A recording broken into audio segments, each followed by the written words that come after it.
All right. So we all know that Javante Tank Davis, he's supposed to be, I guess, his next fight is going to be his last fight under Mayweather Promotions, and he's going to be basically a free agent at that point, and he's going to be in a space where he can kind of, he has options to do whatever he wants to do. Now we just saw Devin Haney go over the Top Rank. He signed a 3-fight deal where he's going to fight Cambosis for undisputed, and after that um, he gets to fight Lomachenko if he's still around, and has the ability to come out here and fight. Then he fights him. If not him, they probably just fight somebody else. But regardless, I think he's going to end up staying with Top Rank anyway, regardless of what happens past these 3 fights. So I've been seeing a lot of things where people are saying that, oh, Tank, he needs to go over to Top Rank. He needs to make that move as well. And the question is, like, is that something that he should do? I'll get quick to the answer. The answer to that is F no. F no. Like, just because Devin Haney is now has made a decision as far as what to do next with his career, it doesn't necessarily mean that Javante Tank Davis should go on to that same path. Devin Haney's he put himself into a space where he had to make a decision when it came to his career. In the beginning, he had the option. He was with Showtime. Things were going good with him. When he had the option where he could sign a multi-fight deal with them, he could sign with Al Heyman, he could roll with PBC. He could go to Top Rank, or he could go to the Zone. The Zone was offering the most upfront money.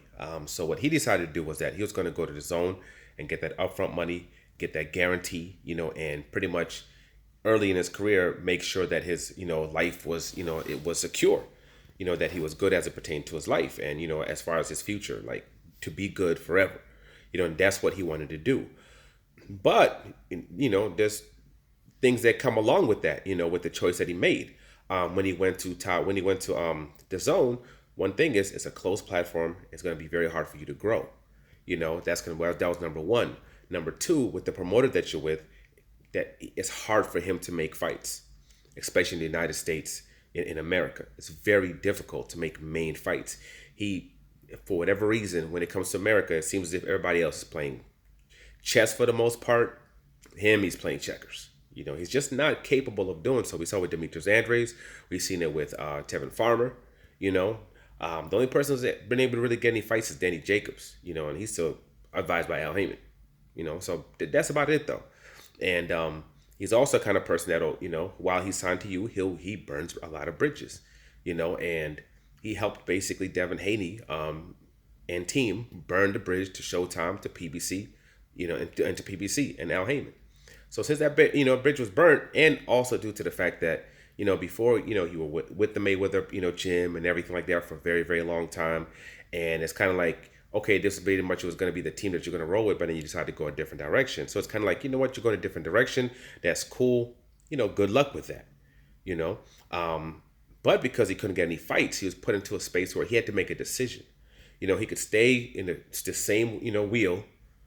That you don't know when the end date to that wheel in the Zone is going to be anyway. You know, you don't know. So he had to make a choice. He's going to stay on this wheel going up to 140 pounds and keep on with the same thing, or make another choice.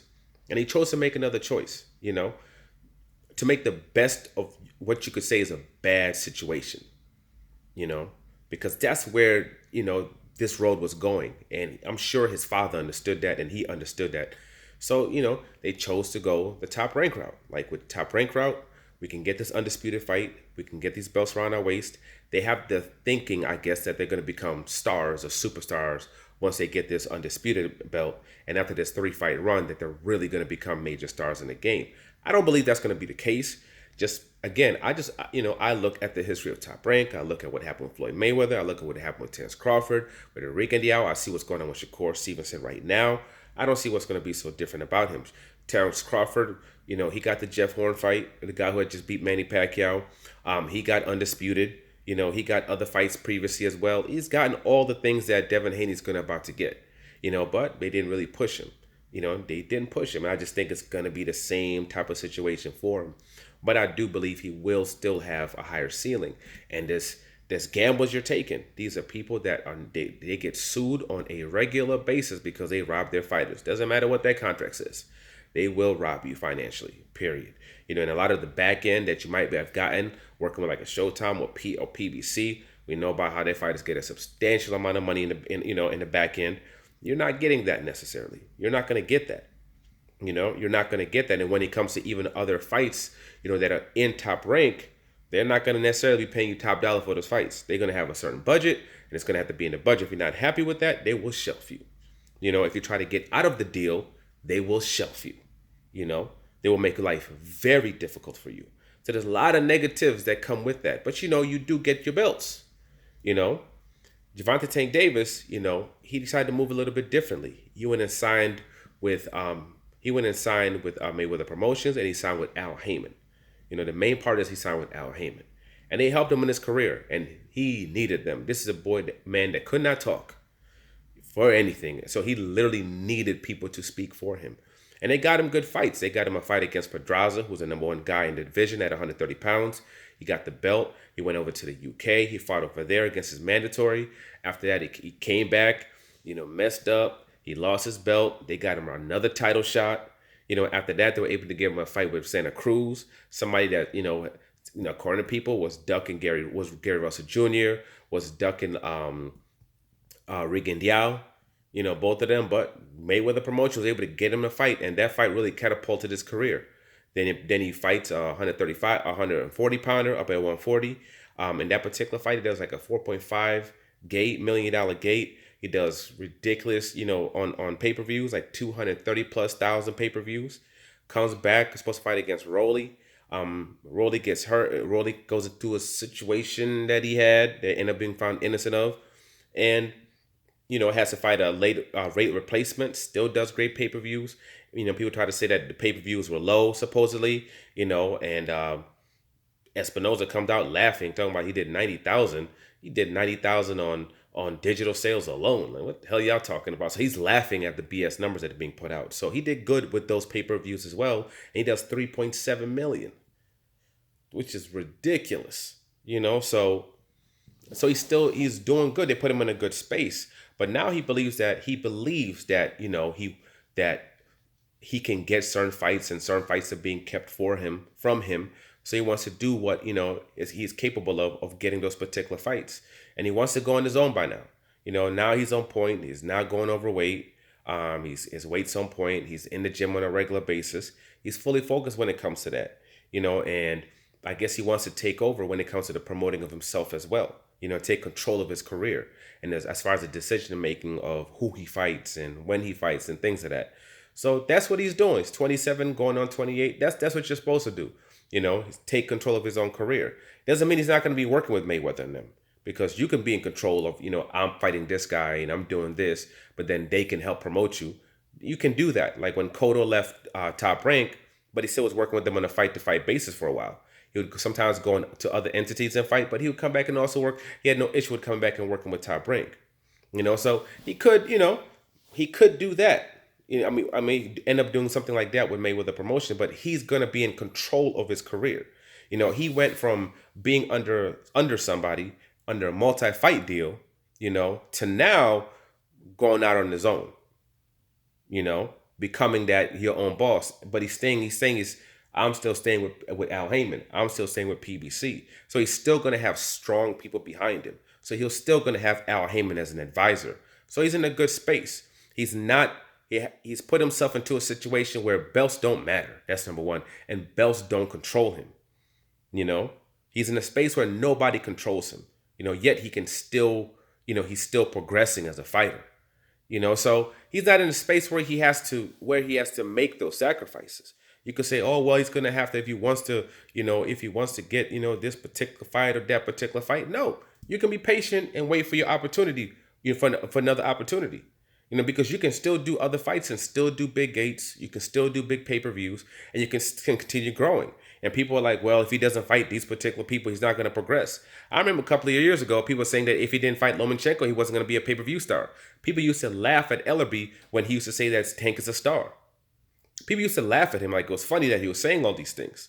People ain't laughing anymore when he's doing, let's go $4+ million gates and 230,000 plus pay-per-views. People aren't laughing anymore. So he just needs to stay on that path. He's going to find out that, hey, these fights that I thought were that could be available to me aren't necessarily going to be available to him. And he does have a path that's available to him to the WBA, which you could say is to force a fight against whoever wins that undisputed. But I think what's going to happen is they're going to end up just dropping that belt. They're going to still make sure that they stay under the Top Rank banner, and they still keep doing things with Top Rank fighters. And I kind of think that's what they're going to do. And they'll have him drop the belt. Whoever has the belt, they'll have him drop it. And I'm not sure if they're even going to be able to hold it, just due to the fact that the WBA ordered the winner of this particular fight to fight Tank Davis. So I don't know what they're going to do if Tank Davis has to fight somebody else and then they're going to do it, or what exactly is going to go on. I'm not sure. But they might be put into a space where, hey, you either fight him or you drop your belt, regardless of what you got going on. Who knows what's going to happen with that. But no, he absolutely should not choose that path. He's in a space where he's the top guy in the division with basically no major belts. He's a top guy, and he's having a great career. And the last thing that he needs to do is put himself into a space where, you could be getting robbed financially, putting a cap on how far you can grow. Like this, basically where he's at right now would be his peak. Basically, you have like 1-2 fights, and then everything's gonna just slow down because they're not gonna push you. They're not gonna the way that PBC has been pushing you and the way that Showtime has been pushing you. They're not gonna do that. They're not gonna do that. And then all of a sudden, you're gonna have all these snakes now that you got to worry about as well. You don't want to put yourself into that space. When he goes sees those numbers and say, this is what we can give you, this is what we can pay. It's gonna be, oh hell, okay. When it comes to the back end, though, what about this, and this? They're gonna look at you like you're crazy because that's where Top Rank makes all their money. They give you a good amount of upfront money, then they take all that back money. That's what they take it. They're patient. They'll let that thing keep on, trickling over the next couple of years. They're cool with it, because they've got all these other years where things that keep it on trickling in. That's what they do.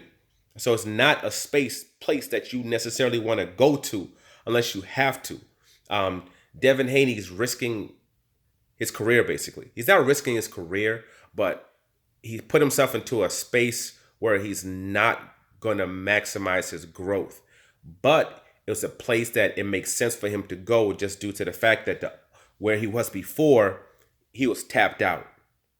See, he was tapped out. So you don't have an open ceiling, but you still have a lot of room of progression that you can make. And he's going to make it, with Top Rank. I believe he's going to make it with Top Rank, I think he himself needs to be a little more vocal. He needs to talk a little bit more. It can't just be his father. It can't just be other entities pushing him. He's going to have to get into it too. Just like Earl Spence used to do when he used to go to all these different fights and do interviews. And just like Deontay Wilder used to do. He's going to have to kind of step it up with that. And obviously win these bouts as well. We'll see, what they both decide. And we'll see how both of their careers go.